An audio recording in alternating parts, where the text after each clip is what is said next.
Oops. My bad. I was jamming. What's up, everybody? Good morning, good afternoon. Welcome to Coffee Talk. How is everybody doing? I am so glad to be back live again. I missed everybody. I missed all my peeps. How are you guys? Oh, my hair. Oh my gosh. The moon is in Leo, so I'm just going to be probably fussing with my hair a lot more than usual. Pardon me. You know, the sign of Leo rules the main. So anyway, I'm glad to be back. How are you guys doing? How's everybody been? Yeah, so welcome to my weekly astrology broadcast. I'm April with astrolada.com, and I do coffee talk every Friday. I do the forecast from one Friday to the next. I do it a little different, okay? And let you know what's going on astrologically, how it affects us all as a collective, and if there are any major transits of planets ingressing into new signs and stuff like that, then I let you guys know how things will affect you by sign. So yeah, this coming week, this Friday to the next Friday, is not super eventful, to be honest, when it comes to astrology. But let me tell you guys something. After that, because I'm covering December 8th through the 15th, and from the 15th to the 22nd, all the next following weeks, you guys better tune in because I've got a lot of, astrological events to report, okay? Like a lot of energy shifts are happening that are major, super major. I'll talk about them then. We will talk then. But this week's not super eventful. The biggest thing is Mars and Scorpio. Yes, we're going to talk about that and go through every single sign. So as well as the astrology for the week, I do a celebrity-based astrological analysis just because, celebrities, public figures, these are people who are in the public eye. We know their lives. We know their personalities because they're always on display. And therefore, I like to use them as examples of like, hey guys, you know what's going on with this person, you know how this person is. Well, astrologically, this is the explanation. Bam. So that's why I love the celebrity portion. It's not just to gossip. It's not just to talk smack about them. It's to help to explain things so we can all learn, oh, that's why this person is this way right now because blah, blah, blah, blah. So that means applying it to my own life, yada, yada, yada. And so on. So, oh, you guys are so nice in the chat. You guys are so nice. Thank you. Thank you so much. Yeah, Mars and Scorpio. Oh my God, there's some stupid fly. So if you guys see me doing all this, trying to do some Mr. Miyagi stuff, catching a fly with like chopsticks or anything, that's why. Because my husband barbecued yesterday. Every time, leaves the dang door open, a stupid fly gets in here. Hopefully it doesn't disrupt us too much. Little bugger. Little bugger. Anyway, yeah, you guys are being very nice in the chat. I'm very glad to be back. I love all of yous. So, yeah, Mars and Scorpio. Wow. I will get into that. First, I'm going to talk about the lingering energies for the week. But all I have to say is, look, I'm on social media. I'm trying to make more of a presence. And when you are a person that's on social media, people will be so people don't know you and they just see like one picture or see like 5 seconds of your personality and then they just, oh my God, they become like internet gangsters. And I just know that a lot of people, while Mars has been in Libra, they have been I always tell you guys, I watch a lot of YouTube. I hardly watch TV. I hardly watch movies these days, but YouTube is very easy. I just throw it on my phone and I handle my business. And I am a fan of beauty and makeup and all that stuff. I do watch videos from those people in that community. And oh my gosh, since Mars has been in Libra, a lot of those people have had so many major things happening. And a lot of these people have been majorly attacked by the media, social media. And I think it's because that industry, that part of YouTube there's a lot of Libra energy. People have a lot of Libra energy because Libra is ruled by Venus. It's very into aesthetics.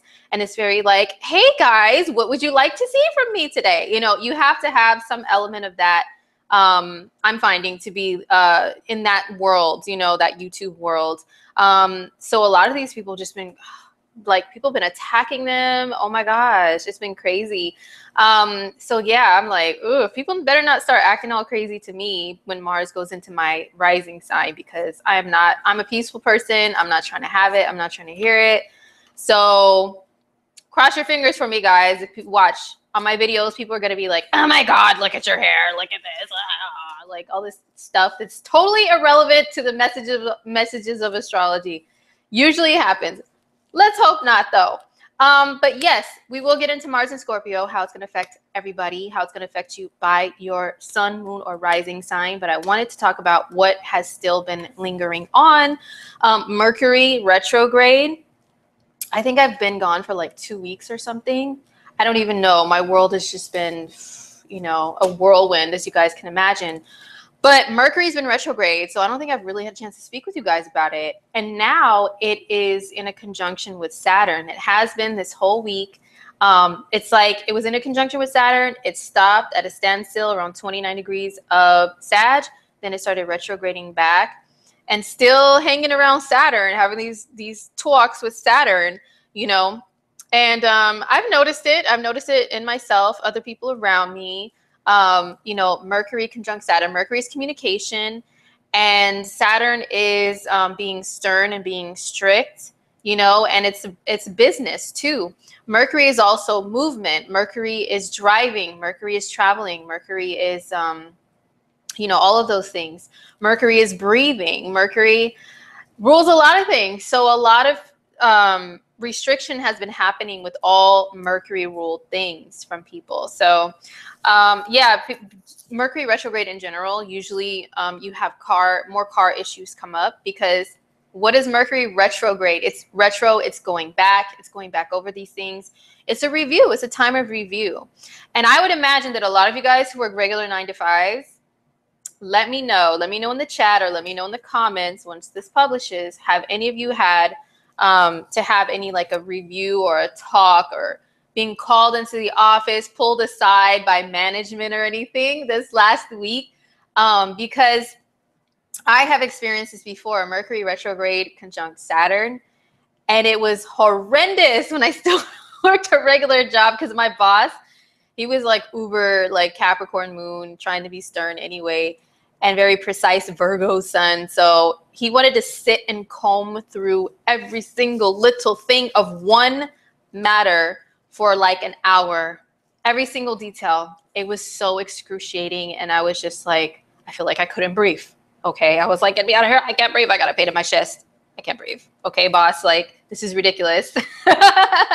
So yeah, that was a Mercury conjunct Saturn transit that happened to me a while back. And this is in retrograde, you know. So anyhow, let me know, you guys, have you guys had like bosses, you know, management, like people be a little more strict? Okay. Poetic Dime says, not that, but I'm a nurse in a desk job, and this week has gotten unbearable. Like I have to get out and go back to yeah, you know, Mercury is oh yeah, and then somebody just mentioned we had a full moon. We had a full moon in Gemini. And Gemini is ruled by the planet Mercury. So the ruling planet of the moon was retrograde, and then it came into a conjunction with Saturn.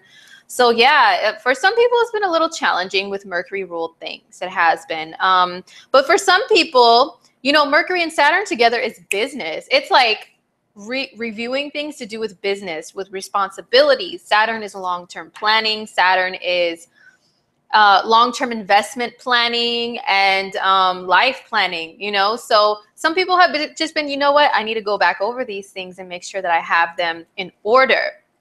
And revising and reviewing things and finding holes in structures of anything in life and fixing them. So it's not too bad. It's not so bad. Some people have been revamping Mercury ruled things, like revamping their websites, you know, revamping a lot of stuff.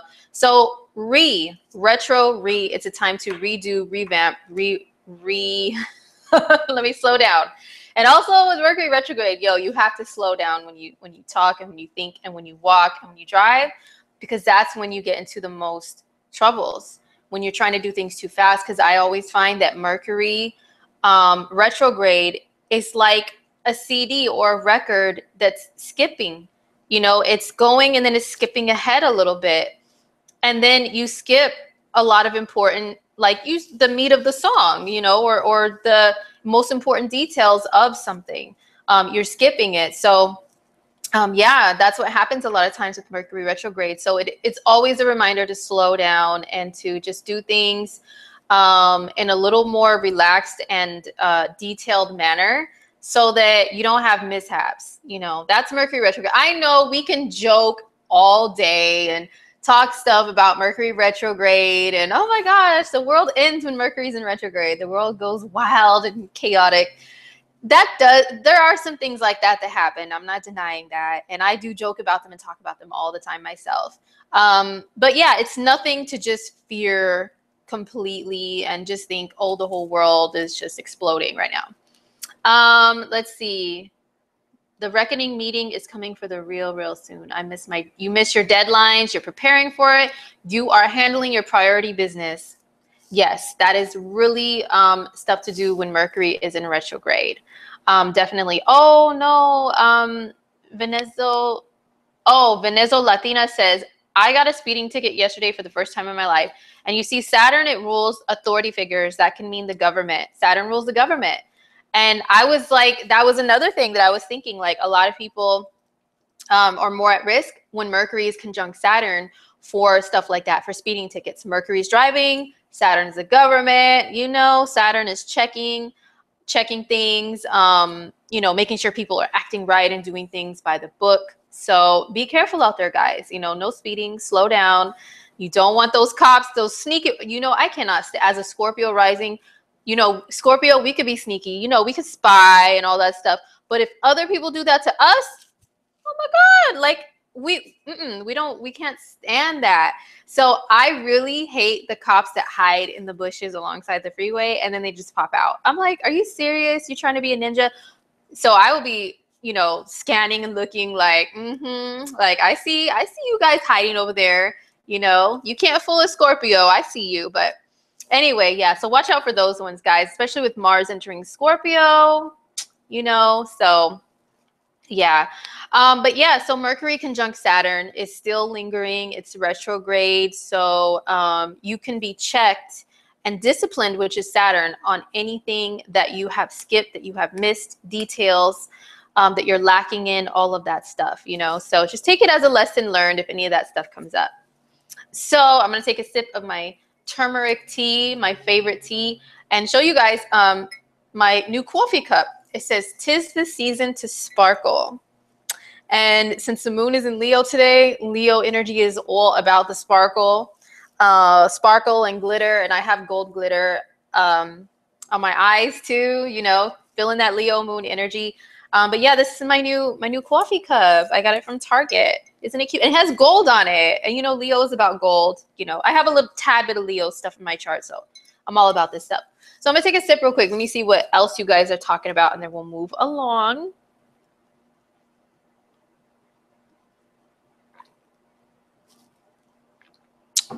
Interesting. You guys are like mad active in the chat, like super active. I love it. I can't even keep up. Yeah. So anyhow, what else is still lingering? Wow. So the sun conjunct Venus. The sun is in a conjunction with Venus. So I looked, and the sun is going to be conjunct Venus for a while, at least this next week. You know, I took a look at the next week, and it's close. It's going to go from like 8 degrees of separation to 7 to 6 back to 8, you know, because Venus and the sun, they move close together, but not exactly in sync as far as like their orbit and their degrees, you know, that they travel. So yeah, the sun and Venus are conjunct. You know, on one hand, we have the Eastern version of what that means, and they say it's combust, meaning any planet that travels near the sun is combust, and it loses its powers because the sun outshines it. And they see it as like not such a great thing, you know. So it's like the sun burns Venus's energy and prevents it from really being able to express itself. So you can look, it depends on your beliefs, you know. If you have more of the Eastern or Vedic astrology beliefs, This freaking fly, yo, I'm really gonna have to do Mr. Miyagi in a second, okay? Because anyway, but in Western astrology, um, or at least from what I've practiced, don't forget there are so many different versions of things. There are so many different sources. There's so much out there, guys, and there's not like, oh, this is wrong, this is right. There's a lot of different versions of things with astrology. I'll just say that. Anyhow, with a lot of the astrology that I practice myself and study, the Sun conjunct Venus does have its benefits. It does. It's, to me, I see it as also like the Sun is like beaming more Venusian energy down here to us, upon us, and it's in Sag. Oh my gosh. And 'tis the season for Sag stuff, right? Eating more, drinking, doing things in excess, spending excess money because it's the holidays here in the US, Christmas time and all that. Daniel's son. Thank you. Yeah, actually my son's my son's name is Daniel. I call him Daniel's son sometimes. Oh, and the Karate Kid was so fine back in the day. I just had to add that in. He was one of my childhood crushes. Anyhow, back to the Sun and Sag together. The Sun and Venus and Sag. Beautiful energy, beautiful energy. It is really being felt. You know, people are in more of a pleasant mood, especially for indulging in things. You know, so of course I always say, make sure that you are being reasonable with things as far as the material world, okay? Because, oh my gosh, let me tell you, the Sun and Venus together is like really having you ask wants versus needs. Because being in Sag is a fire energy. That means it's impulsive, and whatever it wants, it goes after and gets it.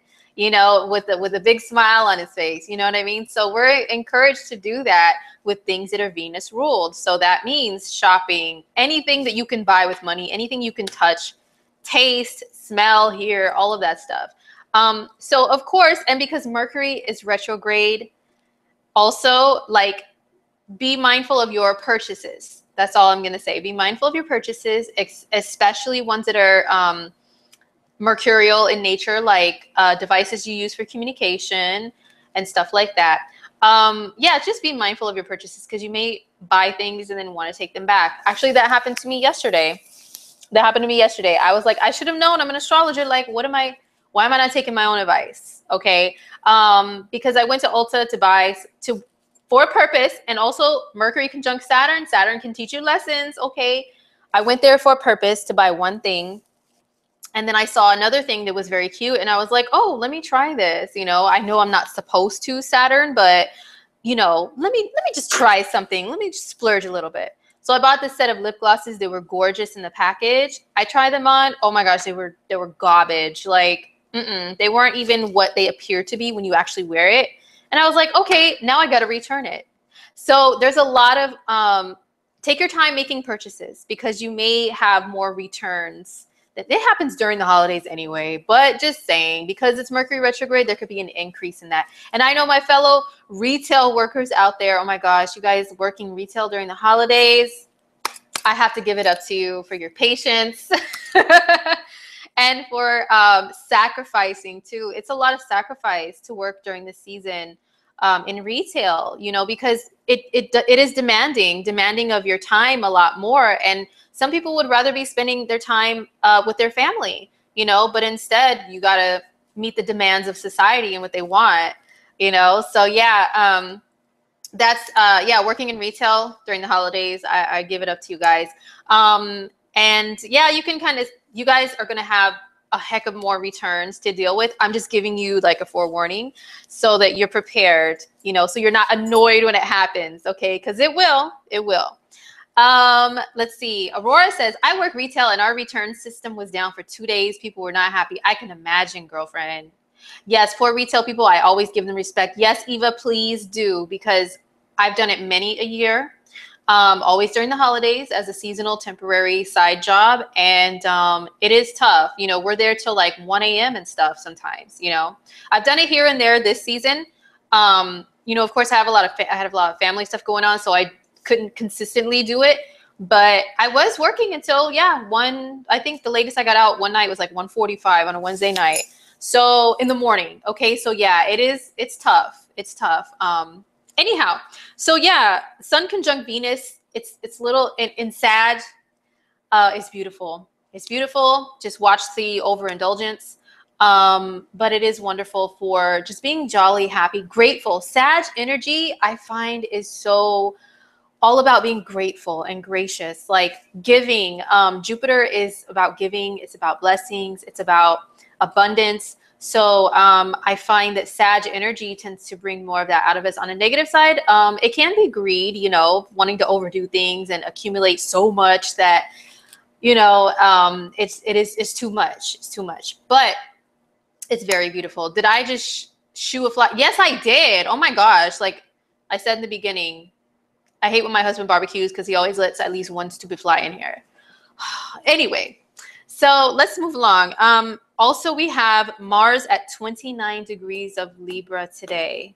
This is a critical degree, the 29th degree, because the degree right before we get to 0 degrees of the next sign, right? It's called the anaretic degree as well. So yeah, Mars at 29 degrees of Libra. Well, we think of what Libra rules. Libra rules relationships. It rules relating to people one-on-one. It rules also aesthetics, beauty, art, you know, it rules fairness. So we may see a heightened energy towards any of those things. I would say, oh yes, I hear you. Excuse me. I would say, hold on, Gerate Wolf, talking about material world, am I going to make more videos on career? That's a good idea. I can definitely write it down. Career videos. Especially with Saturn going into Cap. Cap is the sign of career. Saturn is the planet of career. That's a good idea. Thank you very much for giving that to me. I will ponder on that. Okay. So anyway, Mars at the 29th degree of Libra. We're finishing up the Mars and Libra transit. So anything that Mars and Libra has brought to you, good or bad, it's like today is the day to where things may be intense. And then once it switches to Scorpio, you can exhale as far as that area of life. Okay. And then we dive into a new energy with Mars being in Scorpio as far as what Mars rules, which is your action, your energy, your drive, even your anger, you know, even your impatience. What is that going to be driven towards? So, yeah, the 29th degree of Libra. So try to stay out of relationship fights, guys. Some people may be more on a quest, like to say that's not fair, point fingers, like this isn't fair, that's not fair.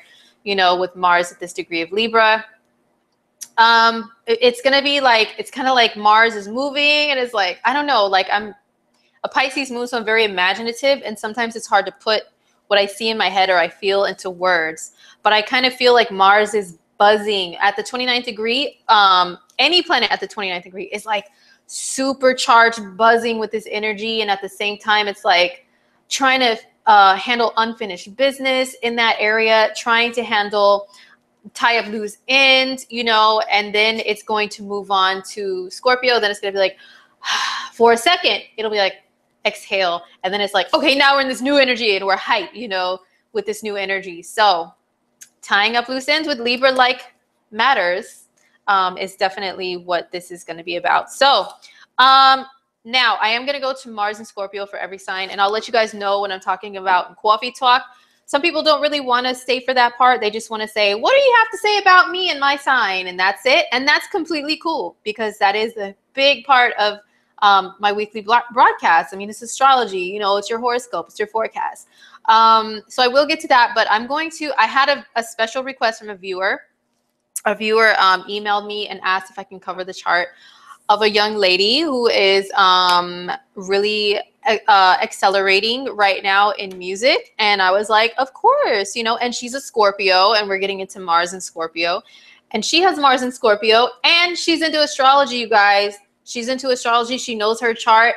I love when artists know their astrology chart. Not just, well, I'm a Libra and I do this. No, they know their chart. Well, I'm this rising and this moon, and they talk about it in interviews freely. And guess what? It's always Pisces moons that do that. I've noticed that because I'm really into music, and I watch a lot of interviews from artists to like, you know, scan them out and stuff, their personality. And yeah, anyway, I'm going to talk about SZA. Yes, Satara, you're right. I'm going to talk about SZA, SZA. She is a gorgeous R&B artist.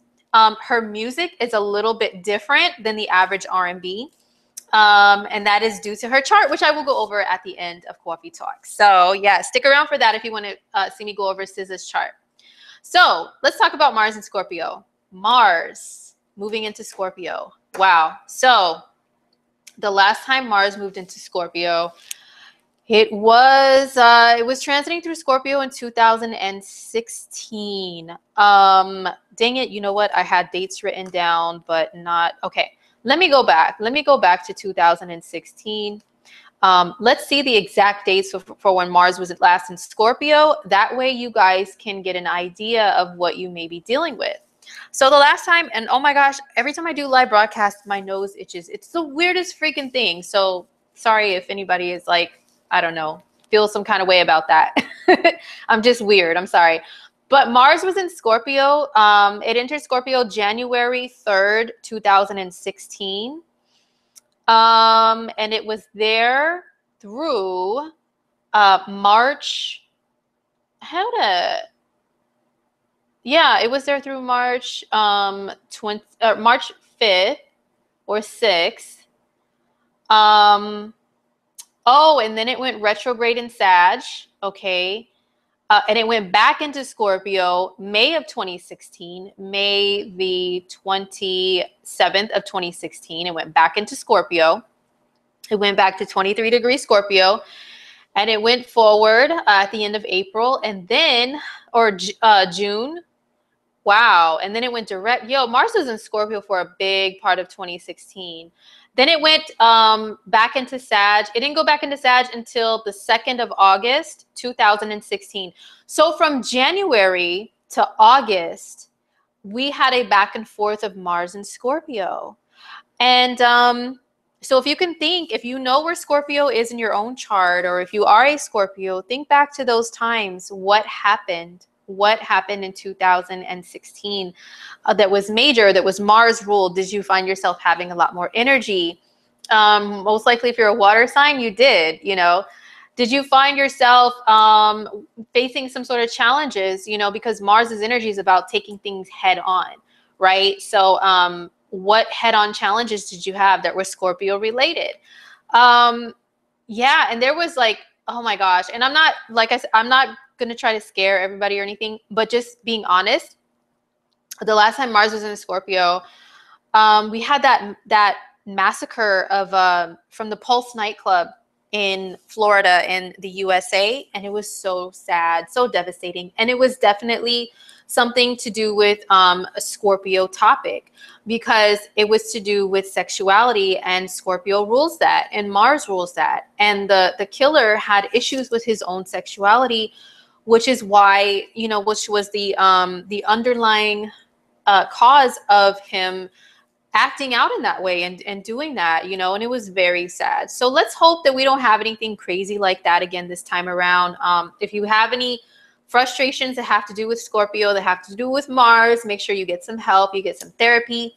Scorpio is a sign of psychology and therapy and getting down to the bottom of things, like in detail, you know, like being examining things way beneath the surface. So if you have any type of trauma, Scorpio can rule trauma, any type of hidden trauma, inner fears, any of that stuff, you know, make sure you're addressing it properly and getting the proper advisement and help and all that stuff, because Mars and Scorpio, it can be very intense, because the co-ruler of Scorpio is Mars. So Mars is going to be traveling through one of its home signs. It also rules Aries. So when Mars is in one of its home signs, it is super charged Mars. Okay. So as a collective, we all will, can be faced with like things revolving around vengefulness and revenge, and you know, feelings that we've been harboring for a long time, and them coming out in ways that could not be, are not pretty sometimes, you know, not really cool. So yeah, just make sure that you are tackling. Mars tackles things. Mars in Scorpio, it does want to get to the bottom of things. So get to the bottom of that trauma, get to the bottom of those feelings, get to the bottom of the issues that you may have with intimacy or sexuality, stuff like that. You know, it's about diving deep. Mars in Scorpio is not all that scary. It's not just scary or anything. It can be about investigating and stalking. Oh my gosh. Listen, as a Scorpio rising, my whole life I've attracted creepers. I hate it so much. So please, no creepers bother me. Don't send me weird emails or nothing. Like, I'm not interested in creepers. Okay, just putting that out there right now. And just not even just Scorpios, like anybody, like Mars and Scorpio. Scorpio is an energy of kind of being a little bit sly and sneaky, and you know, like hiding out and investigating and examining and all that stuff. It is about that. So some people can catch that vibe when Mars is in Scorpio and feel like doing that and like investigating people without them knowing, or, you know, just uninvited. Okay, don't do anything uninvited, okay? Just don't. No, please don't encourage people in the chat. Please don't. But anyway, yeah, so just please, if you don't get any creepy tendencies and act upon them when Mars is in Scorpio, okay? And watch out for creepers, because they will start coming more out of the woodworks, like with their googly eyes and stuff. Speaking of that, let me tell you guys a creeper story real quick. I have plenty of them, but the most recent one I had was I had Snapchat, and some guy, I guess, was following me on there, and I didn't really pay attention. You know, I didn't pay attention to him or anything. And I didn't have my messages open to where anybody can message me. You know, I had it to where only friends can message me. And then one day I was like, you know what? Let me see what happens if I open messaging up to anyone. I switched the setting, and guess what? All these messages popped in. Hey, hey, hey, with a picture. Hey, with a picture. Hey, with a picture.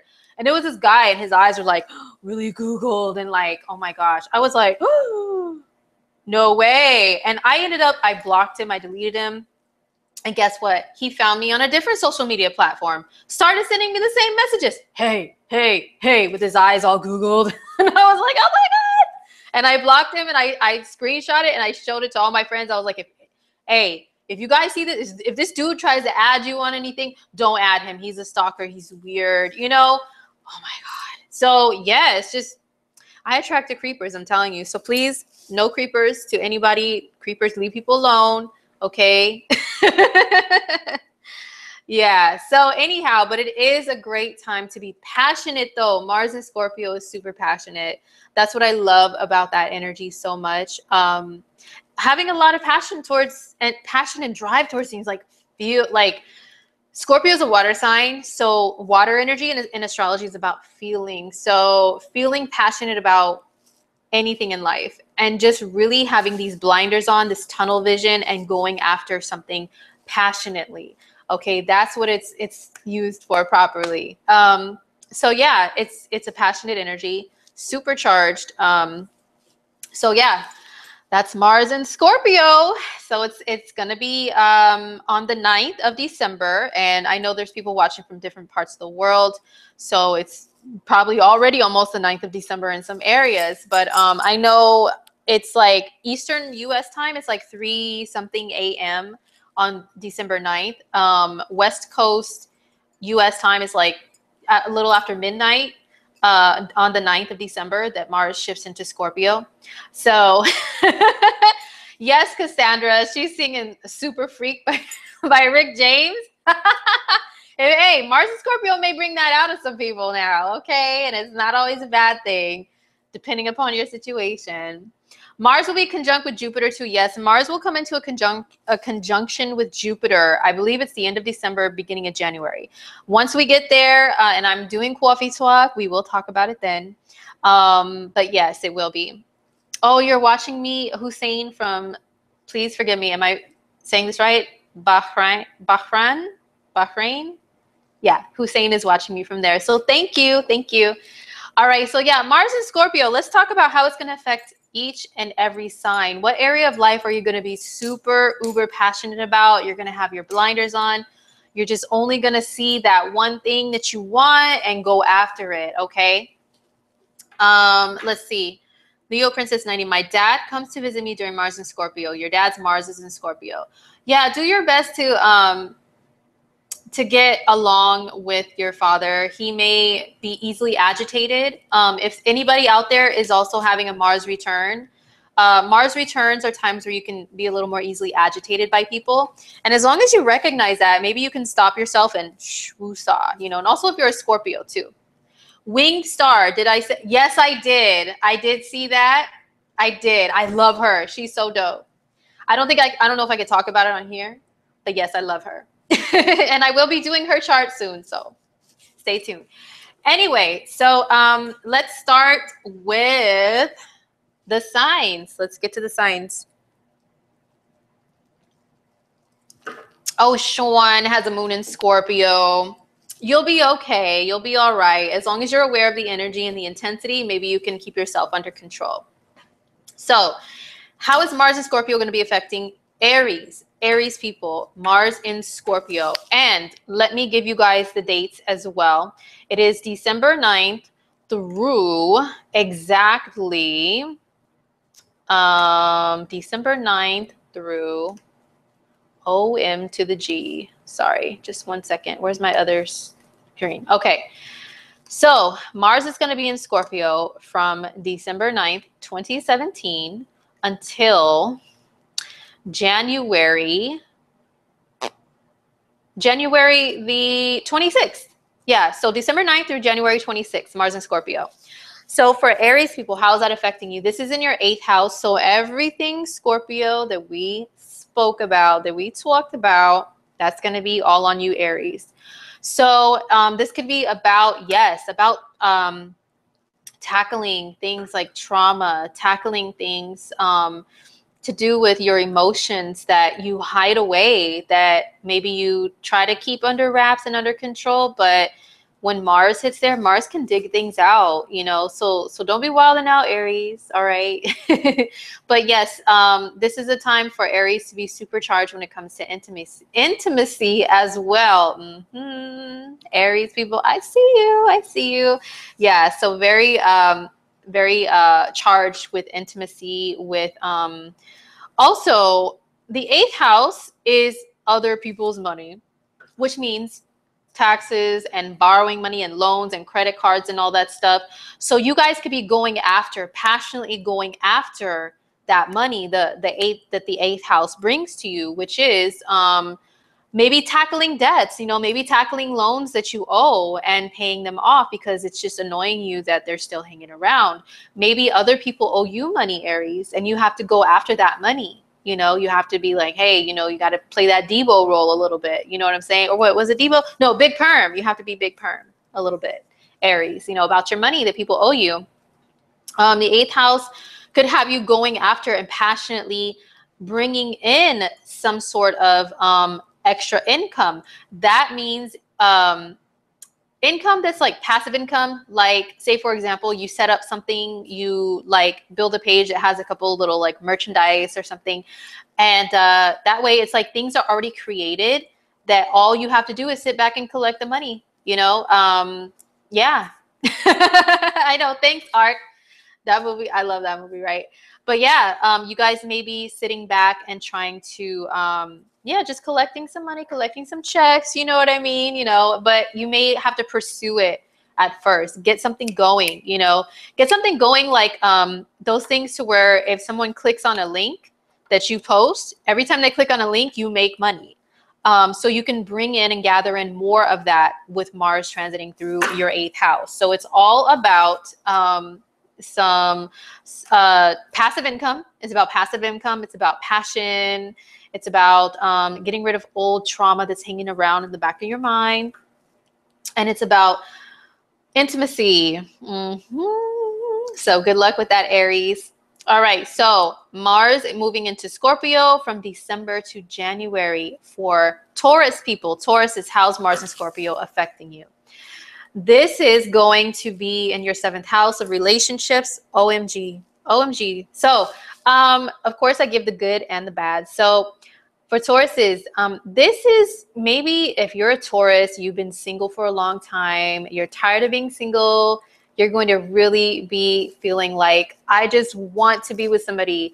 The seventh house is doing things with other people. So you'll be craving that partnership so much more, but you'll be like, Tauruses are normally like really low key and just kind of calm, and to where people will be like, hi Taurus, do you even feel anything? Like, do you have any emotions up in there? Like, hello, that's how Tauruses can be a lot of times. But and Tauruses are very slow to react and to act upon things, and they're not always the people that are like, I want this, I'm gonna go get it, and just rush out and go get it. They take their time, they examine, they try to make decisions that are wise.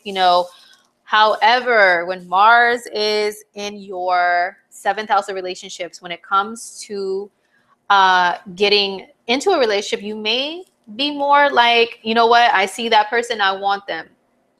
It's like you see that dude walking through the mall and they look good. You're going to be like, hey, what's up? Do you see me? I'm Taurus here. What's up? What's your name? What's your sign? Tell me your birth time. Or, yeah, you see a good looking lady. Normally you may hold back and be like, let me see if she notices that I notice her noticing me. But you may go up to her finally and be like, hey, what's up? So also, this is just others in general. So maybe like really putting a lot of energy towards other people, doing things for other people, spending time with other people. It doesn't always have to be romantic. But I will warn you that Mars can be, like I mentioned earlier, it could be anger, it could be aggression. And with it being in the house of others, this could be others really being more aggressive towards you more easily, or you being that way towards others. Like you may be more easily agitated by other people, Taurus. So definitely be mindful of that. I know it's not easy. And like Tauruses we're not very quick to anger. Like we're slow to anger, but you will be that bull in the china shop real quick if somebody gets on your nerves with Mars in Scorpio, Taurus. So yeah, it's got its good and its bad, but good luck with everything. Try not to charge at people with your horns. Okay, keep that calm. Step away, if things get too intense with you and another person, because even if you're in a relationship, Taurus, you can be more prone to arguments with your partner. So just breathe, woosah, step away, go eat something, go look at something pretty, go smell some wonderful smelling soaps in Whole Foods or something like that to calm yourself. Okay. All right, so next up is Gemini. Gemini, sun, moon, or rising. How is Mars and Scorpio affecting you guys from December through January? Well, this is in your sixth house, so this is health and work. Let's go through the good and bad of that. So when it comes to your work, Geminis will be on it. You guys will be so passionate, driven towards your work. You guys will be more like wanting to concentrate on getting the job done. You guys want to concentrate on the details, really zoom in and just be like working that overtime. You can be counted upon to do that when Mars is in the sixth house, Gemini. You guys will be totally motivated towards that. Also, Mars in the sixth house of work. Yeah, this can have you having more of a workload, more work duties to perform. And also this can be this can cause conflicts at work. Not gonna lie, Gemini. Mars in the fourth house is one of those transits to where, well, you could be like have been doing a wonderful job at work for a long period of time, right? And then Mars enters your sixth house. Then guess what? All of a sudden, people are picking at you because this is the sixth house of nitpicking too, as well as work. So people can start picking at you like for no reason, If that happens to you, Gemini, just know that this too shall pass. It's only a month and a half. Just really try to keep your cool. Try not to, come back at people in a way that may cost you your job, unless it's something that happens that's unfair and you really need to stand up for yourself. And if you feel like risking that job, stand up, tell that coworker, tell that boss how it is,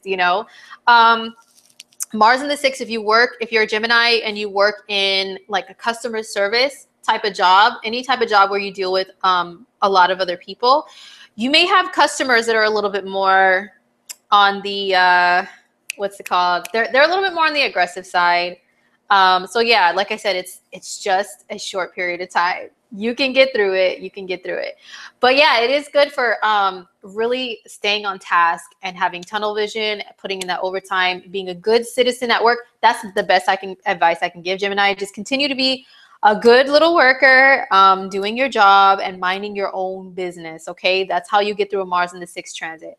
Let me tell you, I've been through them. I've been calculating my own transits for years now. Mars comes around every 2.5 years to changing signs. And so I would look back like, you know what? Every 2.5 years, I was either on the verge of getting fired, I was getting fired, or I was getting all these like complaints and like all the, you know, and I would be like, why me? But now I know when it's coming. So I know what to do. It's like, just stay focused. Stay focused at work, Gemini. With your health, great time to really dive into some extreme exercise and physical activities for your health. But try not to overexert yourself. But yeah, you'll be like really feeling a lot of energy, putting a lot of energy into your health. So that's a good thing.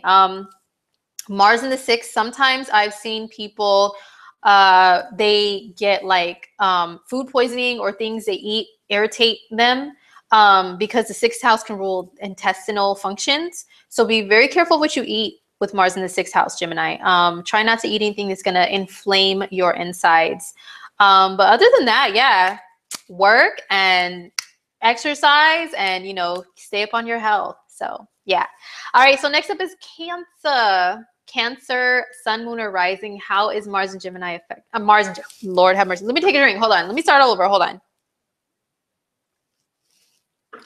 Okay.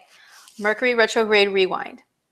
Cancer, how is Mars in Scorpio from December to January affecting you guys? Well, this is happening in your 5th house. So there is actually, there's mostly good. I love the 5th house. There's mostly good stuff that happens with that. There are some challenges, but let's start with the good.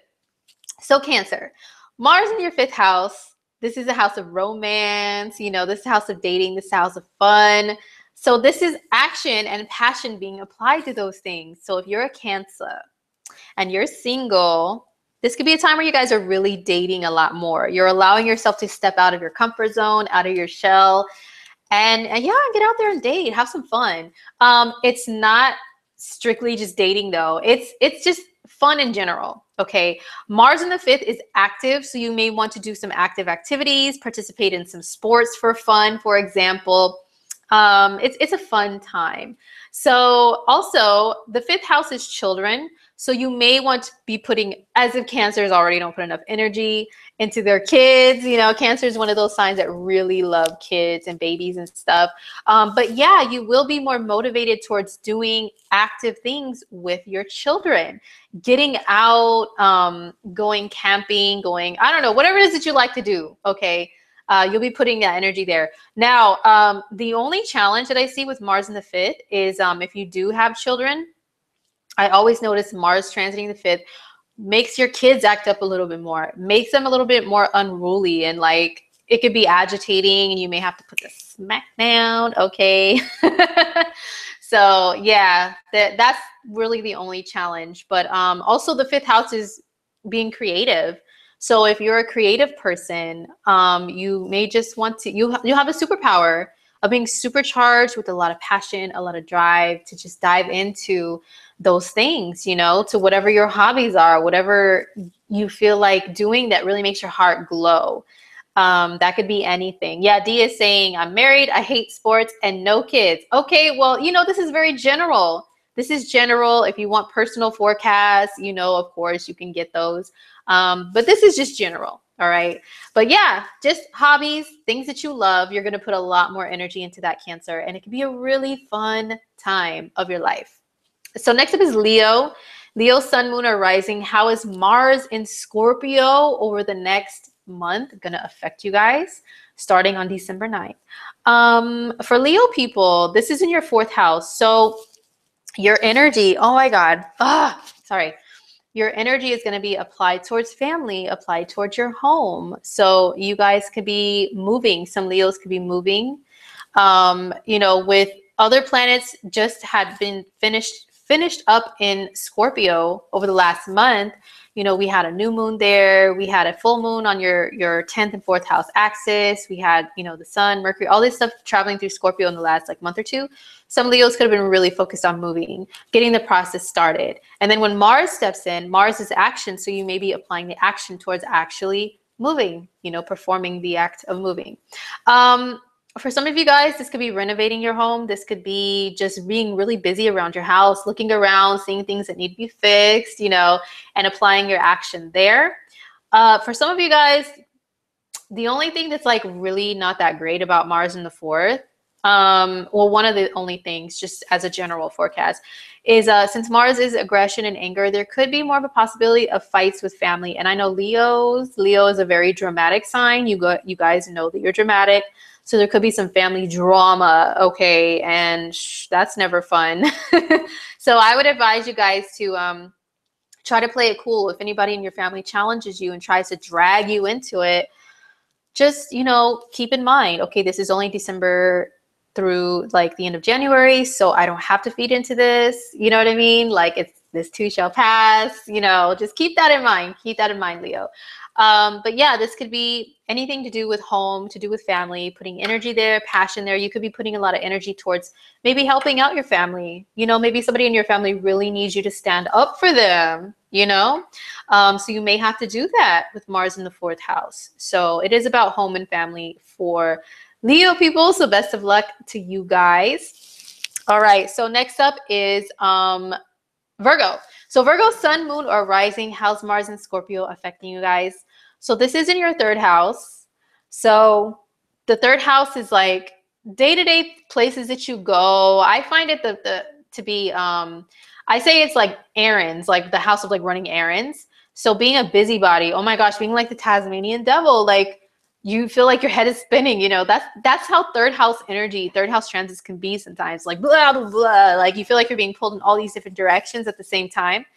And you may do that to your own self. It's not just other people. Oh, they're all pulling me. No, you may feel like I want to start something here, and then you don't finish it because you're like, oh, what's that over there? And then you go, oh, what's that over there? And then you have all these scattered projects.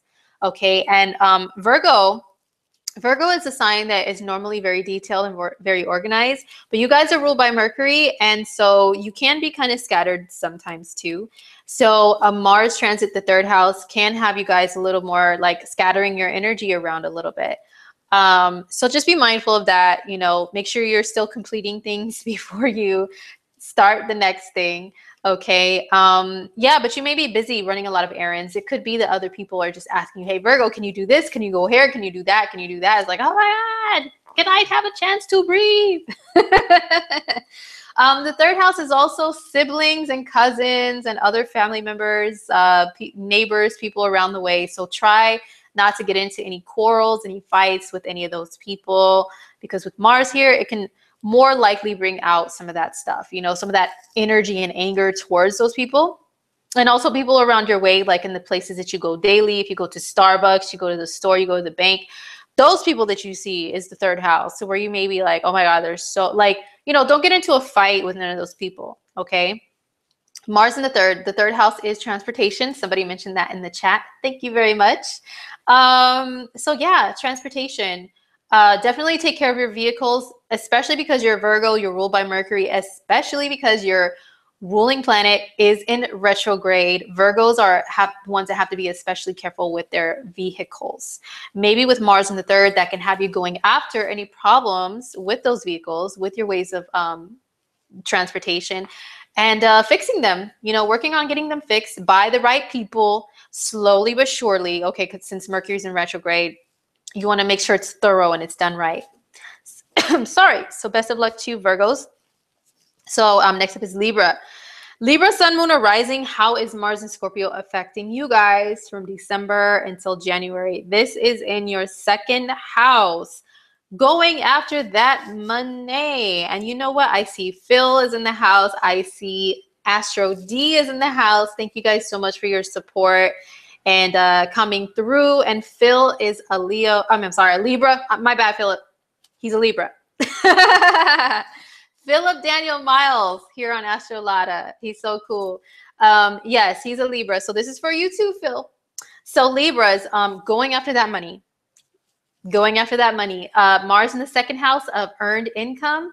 You guys will be working hard. Libras, this is a good season for you. Tis a season for second jobs and side businesses for Libra, okay? Because you guys can earn money that way. You guys are going to be so motivated towards that. But also Mars can be kind of a reckless energy. And in the second house of money, that could be spending too. So try not to be some of those people that are spending recklessly without really stopping and taking a look at your budget, taking a look at your bank account, Libra. Okay, I know Libra's ruled by Venus. Venus rules beautiful things. And Libra is one of those signs that's like so hard to resist things like if there's a sale on something that's gorgeous, right? Not just female or feminine. I mean like men too. Like you see something that looks nice, you're going to be like, oh my God, I have to have it. You know, even if you're a Libra male. So it can be a little bit reckless with your money and stuff. So definitely be careful with that. But yeah, it's having tunnel vision. It's going after it passionately. So yeah, second jobs, side jobs, turn something creative that you do that's a hobby into a way to make money.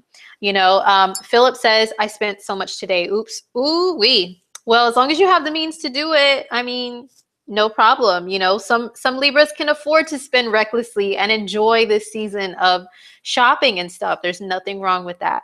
I'm just saying if you're a Libra that's trying to watch it, you know, it can drive you towards missing out on stopping to think about wants versus needs. And you're just be like, I want this thing, I want this stuff. You know, the second house is a house of stuff, right?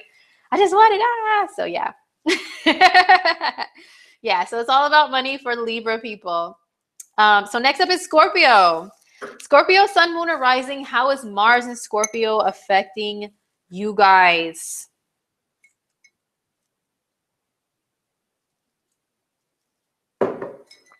Let's talk. Let's talk Scorpio. Okay. So Mars going into your sign. This happens once every 2 years or so. If you have any Libra buddies, ask them to advise you on how they handled Mars transiting their first house over the last month or so. Okay. Ask your Libra friends, how did you guys do it? You know, how did you get through that? So the good and the bad of Mars transiting your sign. So let's start with the good.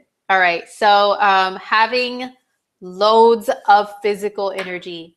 I am so looking forward to that. I'm a Scorpio right along with you guys. My rising sign is Scorpio. So whenever Mars goes into your sign, it is like you're wearing it. You're wearing that energy on you, even if you are not openly displaying the characteristics of that energy. It's energy. We're energy. The planets are energy. They're giving us energy. So it can't always be seen, but it can be felt. So when other people are around you in your energy field, they're picking up on that Mars energy from you, no matter what. I mean, you know what? Every time Mars transits my sun, moon, or rising sign every year, it's like to the day that it like hits my sun or rising or whatever. My husband is very intuitive. He's very like water sign dominant. And I will just be talking to him on the phone, casual conversation. And if Mars is on my ascendant or on my sun or whatever, he'll be like, oh my God, why are you coming at me like that? Why are you so mad? And I'm like, are you kidding me? I'm talking just how I always speak. And he'll be like, well, I'll talk to you when you're not mad. I'm like, dude, what I say, what I do, you know?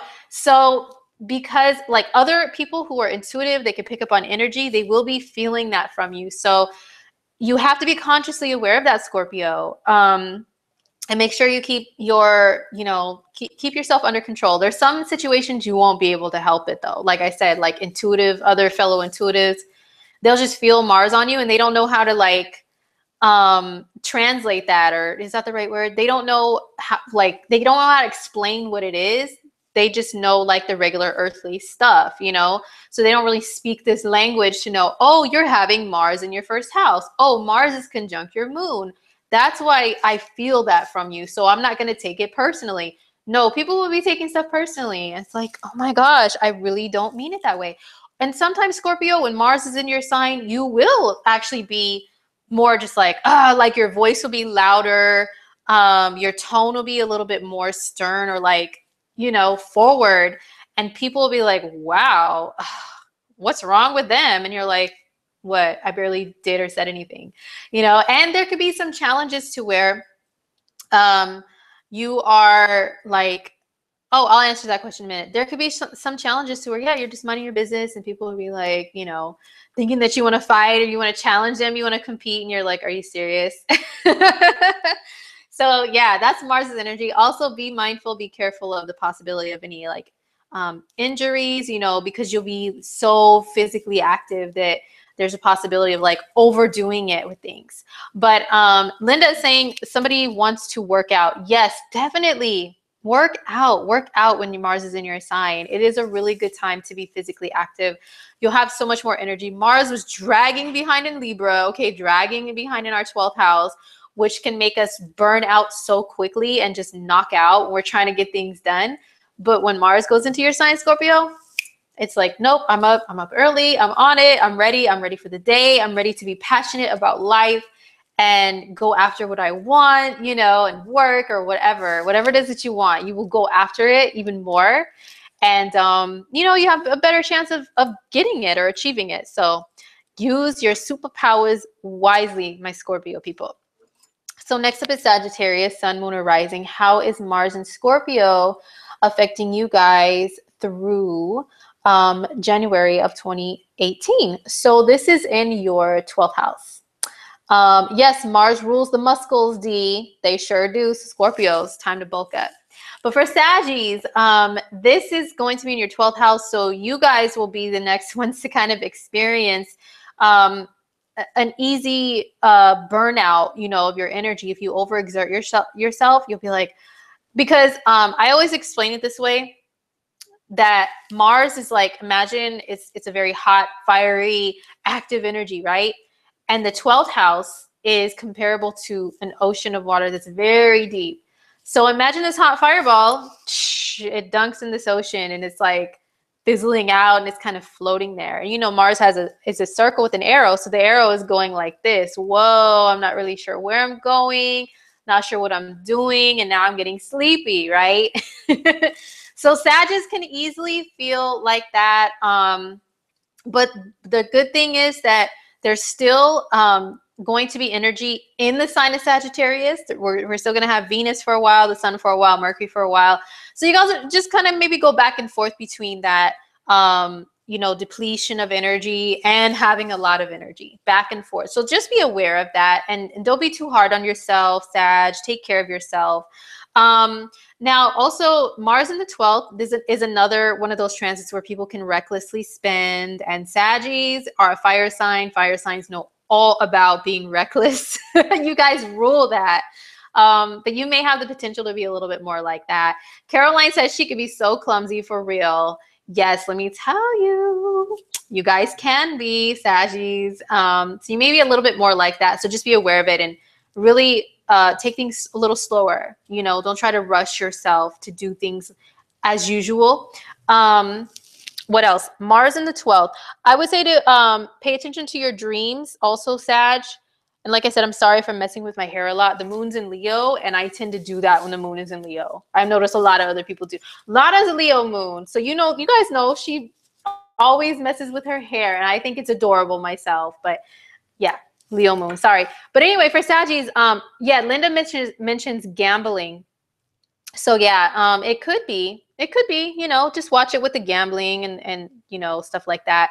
But it's a good time to chill though. Like the 12th house can be very mystical and magical, and being about just being low key, under the radar, enjoying yourself. It's a good time to actually go near water, go somewhere that's a little further away, because the 12th house does rule escapism. So your action and your drive could be applied towards that, towards escapism.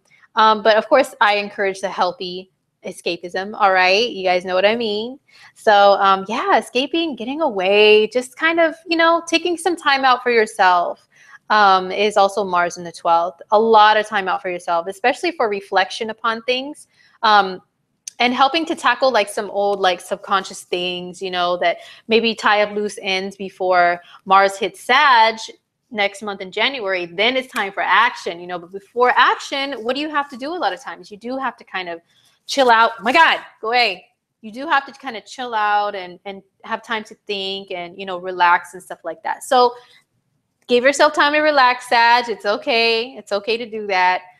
So yeah, that's Mars in the 12th for you guys. Oh, I'm not gonna say your name, girl or dude, because it's a little. I'm like, excuse me, but they said the 12th house was a rough ride for them, more mental. Yeah, there could be some, mental things that you guys may have to deal with and tackle and stuff too. But it's a beautiful time of healing though. Mars in the 12th. Your healing ability, Sag, can also be stepped up a little bit more too. Getting into things like Reiki, like martial arts, like meditation, all that stuff, that's so good for Mars in the 12th. So it's not all bad. It's not just like, don't spend your money, Sag, which I know you guys, it's hard for you not to do that. But it could be beautiful as well. Take time out for yourself. All right. So next up is Capricorn. Cappy, Sun, Moon, or Rising. How's Mars and Scorpio going to affect you guys? From December 9th until January, I think I said the 23rd, right? This is going to be in your 11th house. So Capricorns, putting that energy into networking, put that energy there into like meeting with people, advertising yourself on the internet if you have a business that requires that. Putting lots of energy into humanitarian efforts, into gathering with friends and people that you have common interests with or common causes that you guys go after. This is a good time for that for Capricorn people. Mars in the 11th. You guys may feel a little bit more defensive towards the underdog, and stand up for people. Like, no, leave them alone just because they, look a little different, act a little different, whatever. They're a little quirky. It doesn't matter. Leave them alone, So some Cappies may feel like standing up like that for others. Mars in the 11th, I would say the only really negative thing about that is the 11th house does rule groups, rules friends, rules the internet. So you guys can be more prone towards conflicts on there, people challenging you or you challenging other people.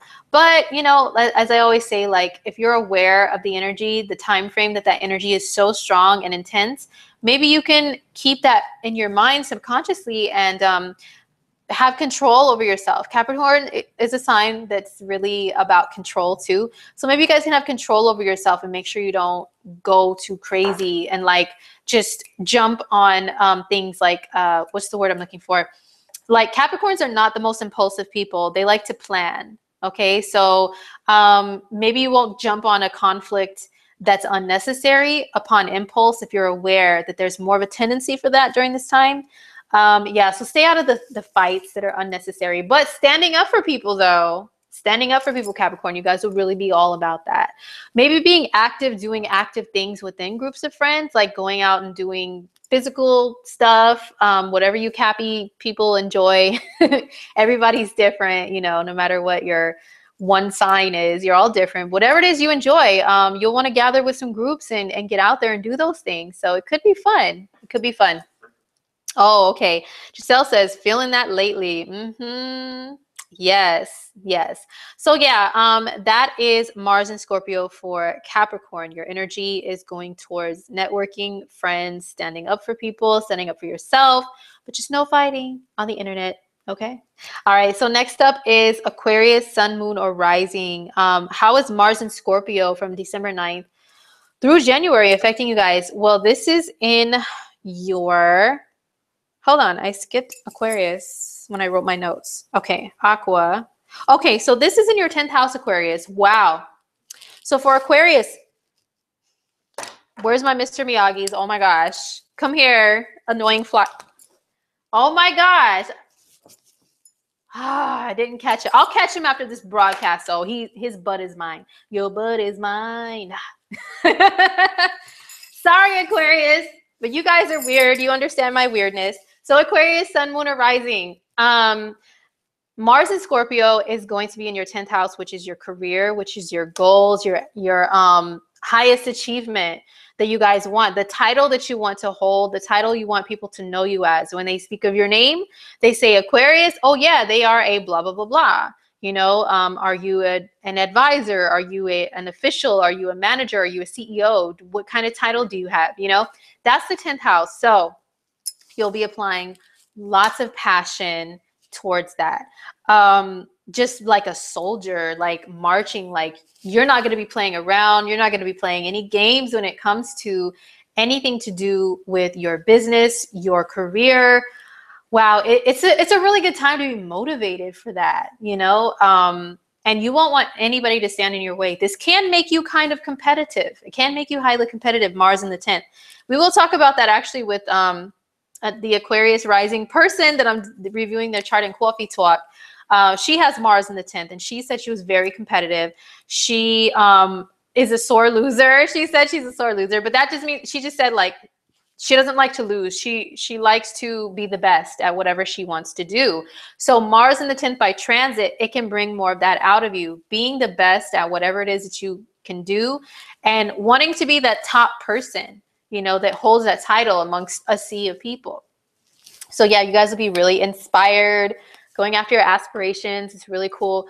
Mars in the 10th, I would say the only negatives to it are maybe being a little too bossy. Like if you're not in a position to be a CEO or a boss or an authoritarian or anything like that, you'll still have that vibe and that feel, and maybe try to boss people around and they won't be feeling it, like they won't be having it, you know, or it can have you challenging authority of other people. Aquarius energy already does that anyway, because Aquarians are the rebels. They ask the questions of who, what, when, where, why. I don't care what your title is. You're still a human like me. So why should I listen to you? Like, give me a good reason, you know?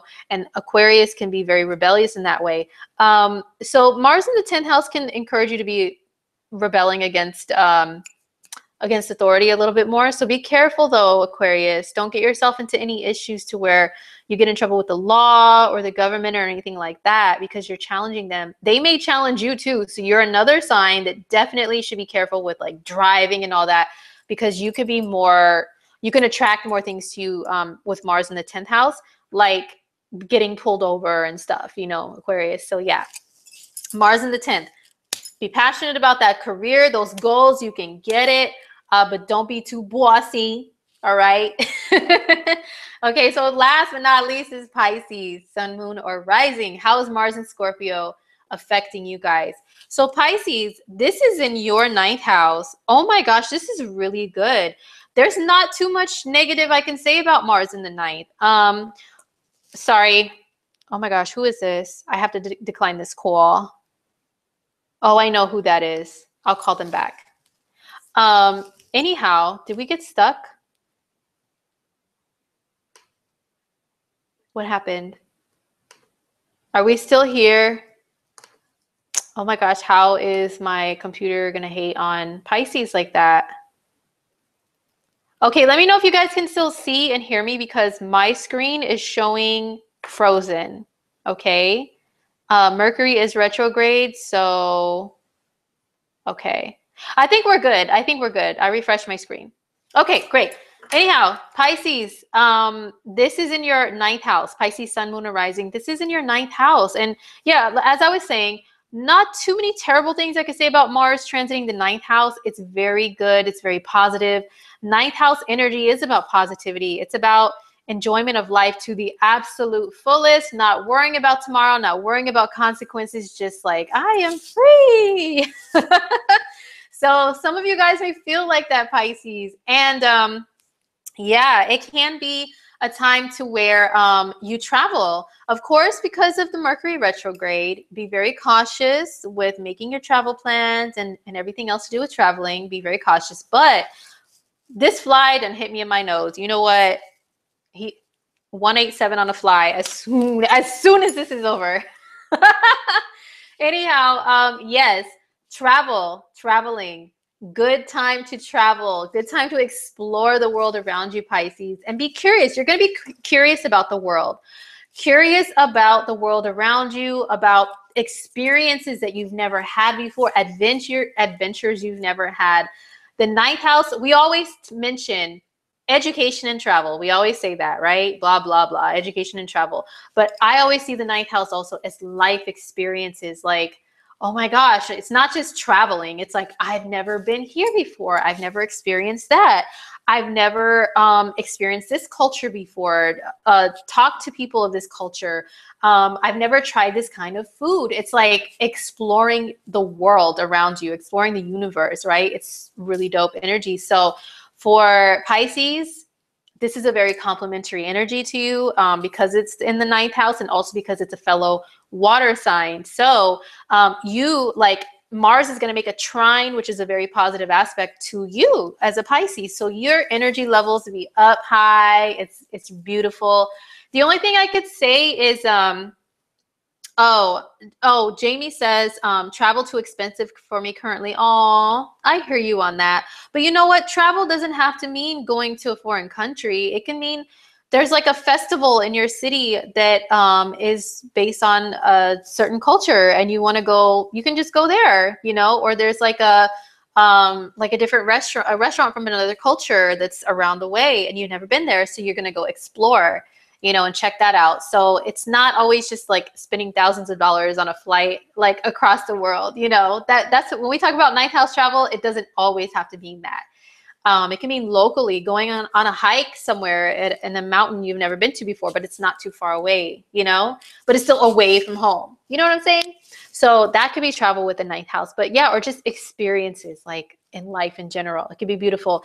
But like I was saying, one of the only negative things I could say about Mars transiting the ninth house is, I guess, because it rules foreigners, you know, try not to get into any conflicts with foreign people, but that's not always something that's so common for everybody. And also try not to overdo it because Mars is action. Mars can be kind of reckless. And the ninth house could be having such a faith and belief that everything's going to work out just fine, no matter what, that you just jump and fly without looking at the consequences first, you know? So just kind of being too reckless, try not to do that, Pisces, but definitely have some fun, okay? Get out and explore your world, all right? So that was it for the weekly forecast. You guys enjoy Mars and Scorpio. Make the best of it. Don't be too paranoid. Good and bad can happen with this energy, just like any other ones. And yeah, so somebody mentioned that with Mercury conjunct Saturn, that their boss was like lecturing everybody or something. I'm trying to go back to, Jamie said, oh my God, I'm a nurse in a desk job with a Virgo boss, and we all got in trouble this week. Yes. Yep. Saturn rules bosses. Mercury is speech and talking to people. Yep. They have it on their minds. I've been through a transit like that before when I worked at a desk job, and my boss was just like walking around for no reason. He's usually hanging out in his office, right? Just barely doing anything, but having his feet up on his desk and barking orders, right? That's usually what he does. But he was like, for that whole week of this type of a transit, he was walking back and forth, making surprise pop-up visits around our desks. And he's like, oh, I just want to see what my team is doing. I just want to see what you guys are up to. And I'm just like, hold up. I know your chart. Let me look at the transits. Oh, okay. You can't fool me. All right. I'm going to be on point this week. I'm not trying to feel the wrath of no Saturnian boss. Okay. So anyway, that was the astrology for the week. So if you're going to tune out because you don't care about celebrity birth charts, peace. I still love you. Maybe I'll see you next week. I do offer readings. I do offer services, personalized readings. I was on a hiatus for a while, but I am back accepting clients. I'm so excited. So I'd be excited to do readings for you guys. Hit me up. My page on Astrologer is in the description below the video. And also there's a button in the corner, the I button, the info button, to where you can go to my readers page on Astrologer. I'll tell Lada to change the little thing that says I'm not doing readings right now. I am doing them. So I'll have her change it as soon as possible. So, and also I am going to start incorporating some new stuff on my page. So stay tuned, keep watching it. My page on Astrologer, some new services. And I will be doing January horoscope videos here on Astrologer too. So I'm so hyped. I'm so excited. So yeah, stay tuned for all of that stuff, guys. And I hope you have a wonderful week if you're tuning out. Now, let's get into the chart of SZA. Let's get into her chart. So if you guys don't know who SZA is, she is a singer.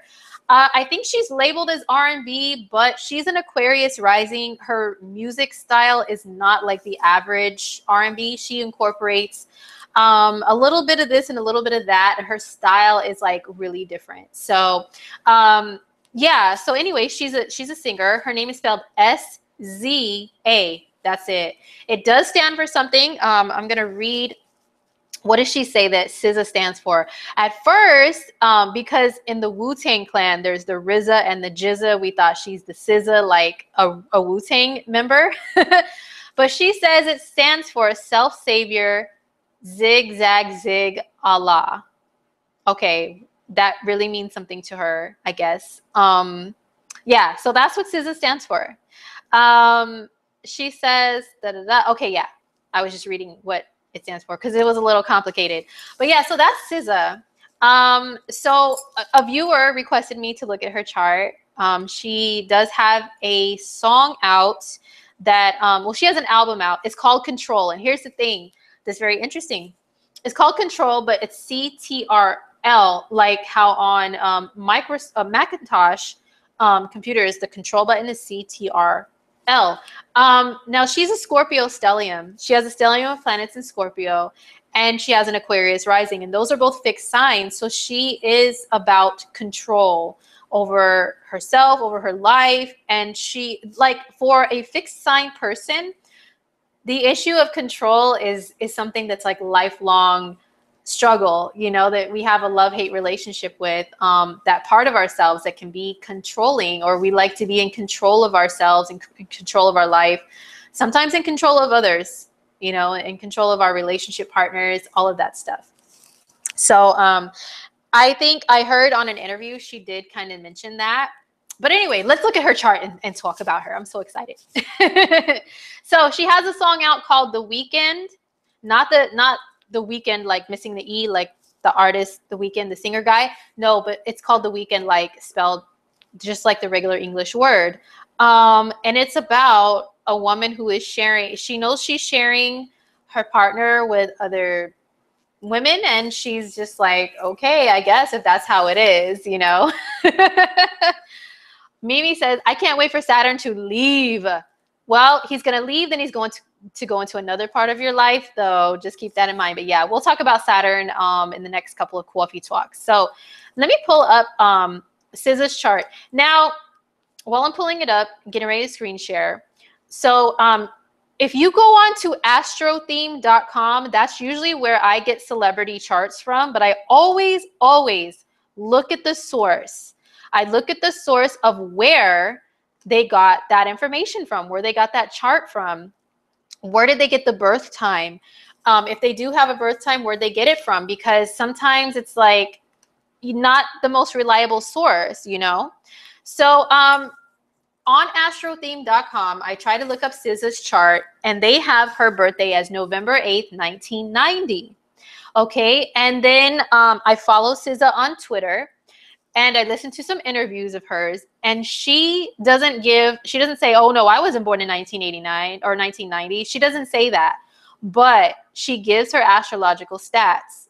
She says on an interview that I saw that she's an Aquarius rising, and that she has Sun, Pluto, Mercury, Mars, all in Scorpio. She said she has Venus in Capricorn.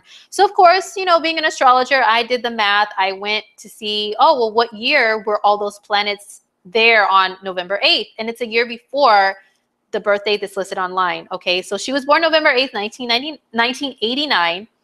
And I don't have her birth time, but Aquarius rising, I just kind of guesstimated. But I did her chart. I pulled it up as whole signs. So you guys, if anybody ever gives their rising sign, their sun, and their moon, you know those, but you don't know their birth time, you can always pull up a whole sign chart. And everybody's different with what they resonate with astrologically, whether they use different house systems or whatever. I personally find whole sign to still be accurate. So this is my method, and you're watching me, okay?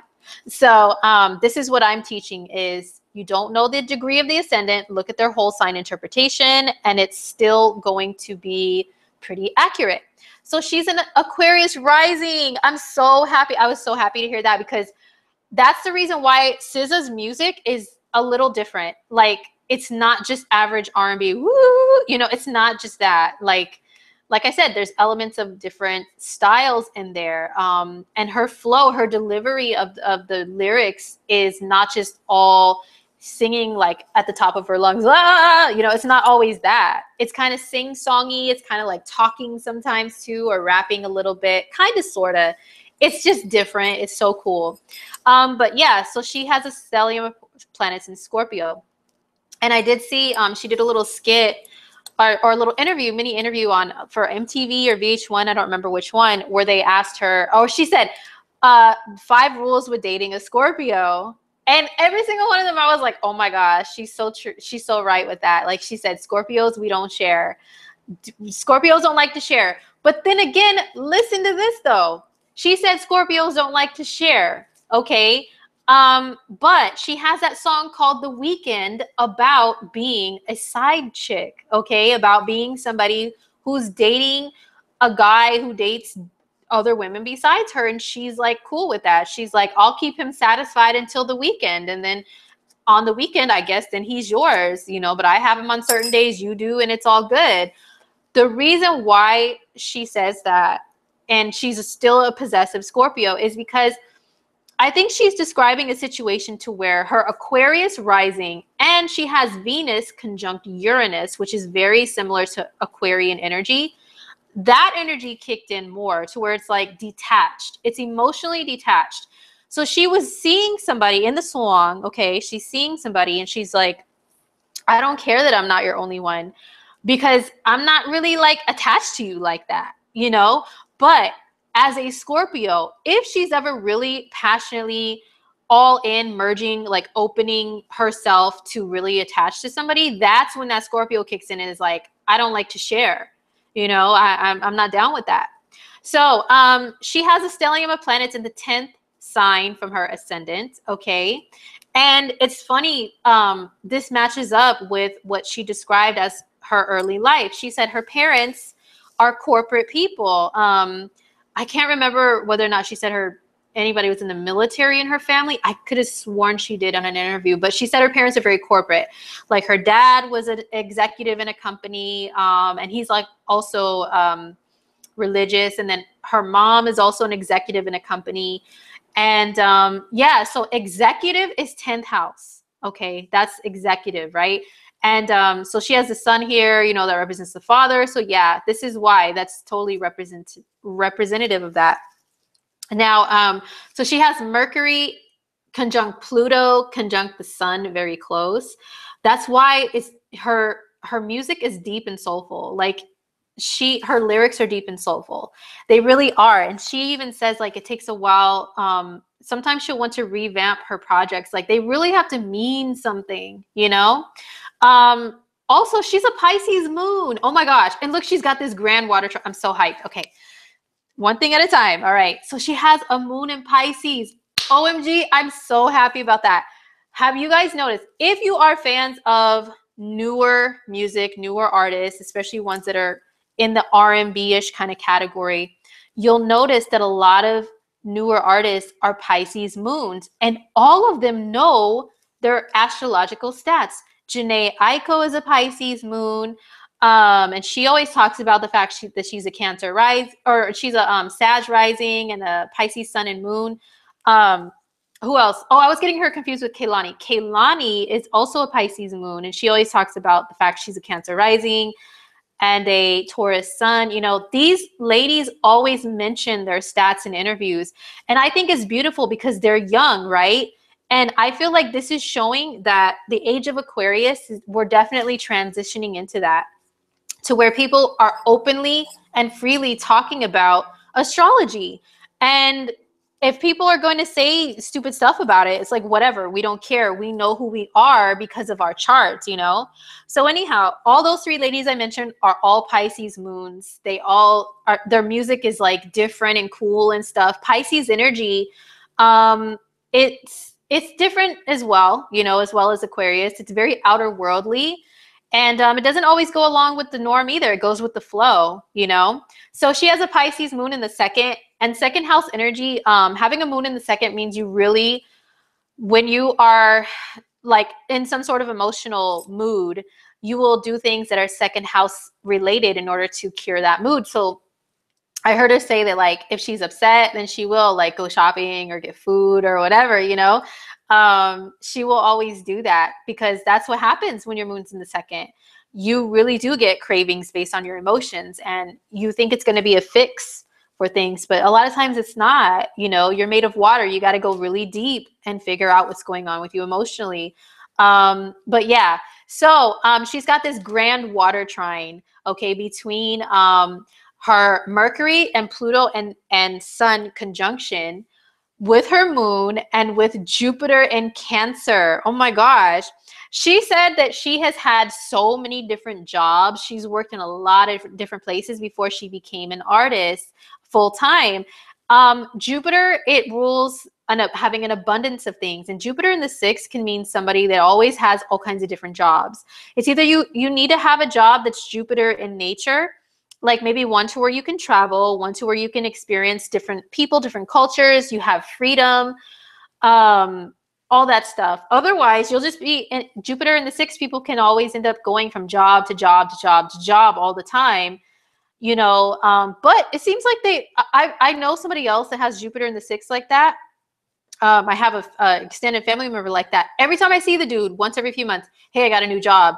And I also have another job at the same time. He has like 2 or 3 jobs at the same time. And he ends up getting fired. He ends up quitting.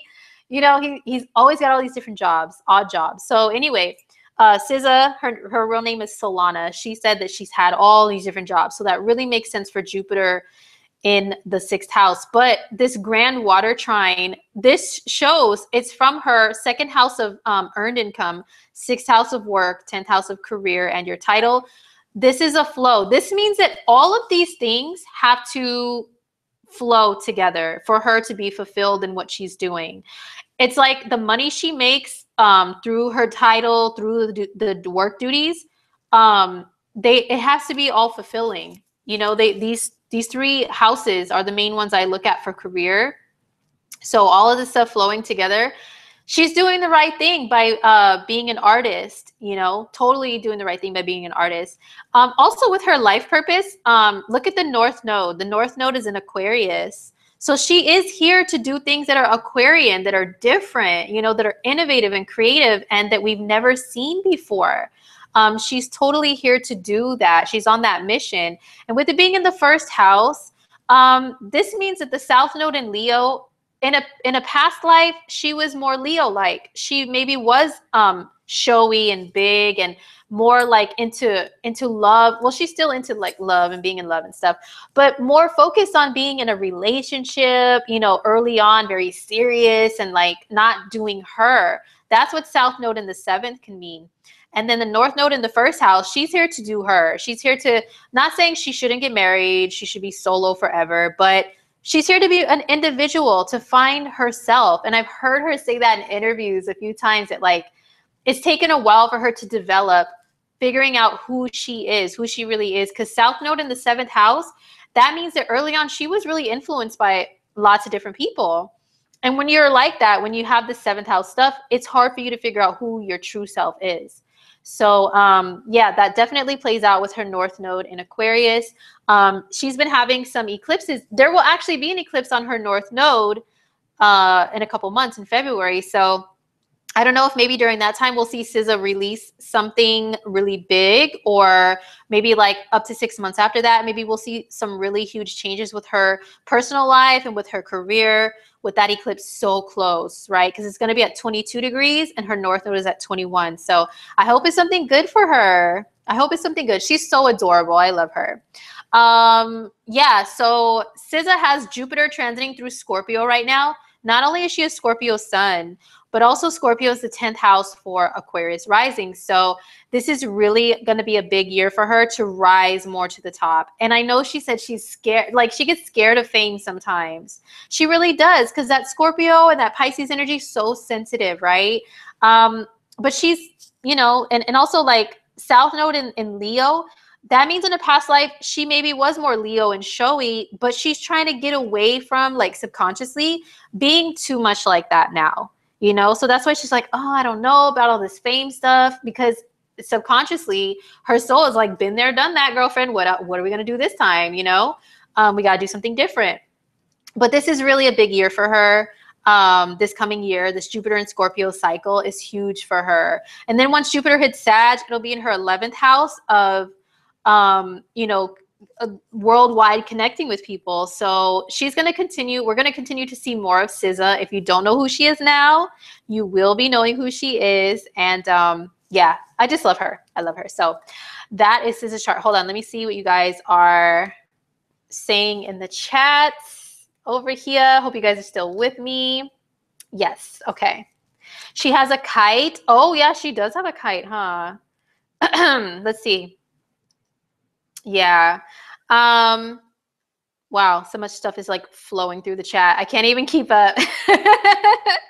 Yeah, that Scorpio stellium. You know what? I saw an interview that she did where she was talking about how she went through a guy's phone that she was dating.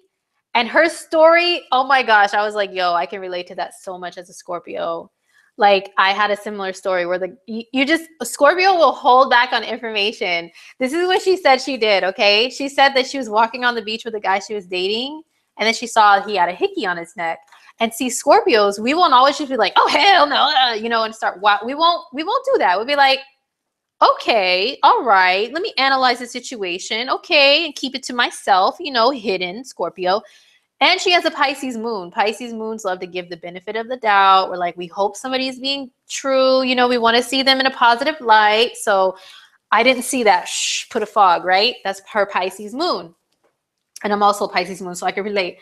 So she was like, okay, maybe I didn't see that hickey. I don't know. Let's just keep the day going. And they spent the day together. And she's still like investigating to herself, like, is that a hickey I see? Oh my gosh, like I know that's what that is. So anyway, they got home. I think she said the guy was in the shower, and she went through his phone and found out where he got the hickey from. It was from another girl who was a stripper. And I'm like, oh my gosh, SZA, I wish we could have a coffee talk together, girl, because I have the same story. Same thing, hickey, stripper, looking through the phone, looking through the wallet, all that.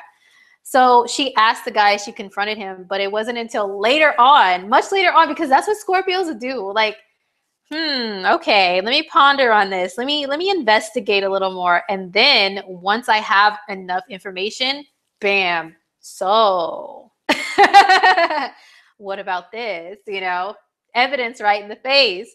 But anyway, yeah, she is adorable. I love her. Check out her music if you are into that kind of music, of course. So Jamie says, I'm seeing 1111 and especially 44 so much lately. Oh my gosh, I have some stories about that, guys, but we're going on 2 hours here. So I don't want to make this too long and everything. But I've also been seeing 1111 and 444 a lot. And it has a lot more meaning for me now. And it's one that brought comfort. Did she forgive him since they don't share? I don't remember if she said she forgave him. She just said he told the truth and then left the story off right there. But I want to know. I'm sitting here with my tea, like, what happened, girl? Like, did you leave him? Did you dump him? Like, what happened? Yeah, anyway. Oh, and Lenny says you've been seeing 777. Yeah, so you guys, if you have been, I would really love to share about seeing those repetitive numbers. It's been beautiful and comforting. But those repeated numbers, look them up online, look them up. They could be they called angel numbers, and you know, different forms of numerology. They mean different things. Just look them up. Yeah, it's beautiful messages from the universe, though. It really is.